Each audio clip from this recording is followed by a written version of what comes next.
Selon l'UICN, les populations de lièvres d'Europe sont qualifiées de décroissantes sur leur aire de répartition, notamment dans les habitats majoritairement herbagés, malgré une pression cynégétique très faible. C'est pourquoi la Fédération des chasseurs du Doubs a souhaité améliorer très significativement les connaissances relatives à la conservation de l'espèce dans ces milieux. Face à cet objectif ambitieux, elle a choisi de privilégier une approche scientifique exigeante et d'y adosser les moyens techniques les plus avancés. Les faibles densités de lièvres sauvages ont nécessité de relâcher en nature des animaux nés en captivité.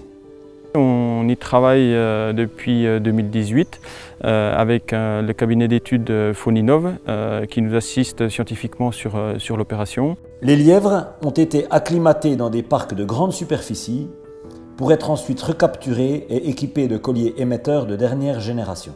Ils permettent d'évaluer la survie, les déplacements et le comportement des animaux dans le milieu naturel. Les scientifiques reçoivent chaque matin par email les données de localisation des lièvres équipés et sont alertés en temps réel de la mort d'un animal. La recherche du cadavre est alors systématique. Lorsque son état le permet, il est analysé par le laboratoire vétérinaire départemental. Après 8 mois d'études, il est constaté que la principale cause de mortalité des animaux issus d'élevage, lâchés en nature, est la prédation. Viennent ensuite les maladies, puis les collisions routières. Plus largement, cette étude associe d'autres suivis, tels que l'analyse génétique des fesses collectées sur la zone d'expérimentation. La diversité génétique de la population de lièvres présente sur le site, avant et après la conduite de l'étude, est ainsi mesurée.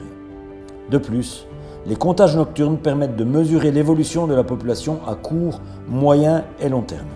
Les premiers résultats de suivi de déplacement par collier GPS montrent des variations intéressantes d'utilisation des espaces agricoles et forestiers, que ce soit au cours d'une même journée, mais également au fil des saisons.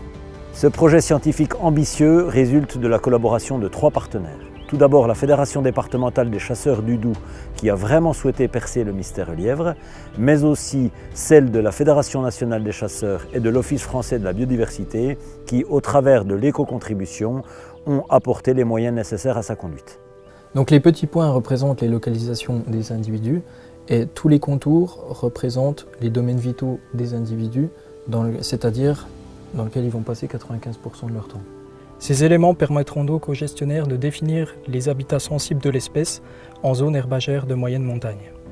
Donc là, on est en train de comparer les données de mortalité, mais surtout les données de localisation des individus en fonction de l'occupation du sol et du type d'habitat. On voit par exemple qu'ici, pour l'individu numéro 62, il passe majoritairement de son temps inactif à minuit dans les zones de prairies et de fourrage, en vert clair, alors qu'au contraire, à midi, lorsqu'il est au gîte, il va passer plus de temps, dans un premier temps au mois de septembre là, dans les zones de colza, puis ensuite en début d'octobre il passe dans les céréales, pour finir en hiver dans les zones de forêt et de boisement. Nous avons eu le plaisir de présenter ces résultats lors du dernier congrès mondial Lagomorphe qui a réuni les plus grands experts. Une thèse de doctorat va débuter et permettra d'approfondir les connaissances à la fois sur la conservation de l'espèce mais également sur la sensibilité de ses habitats.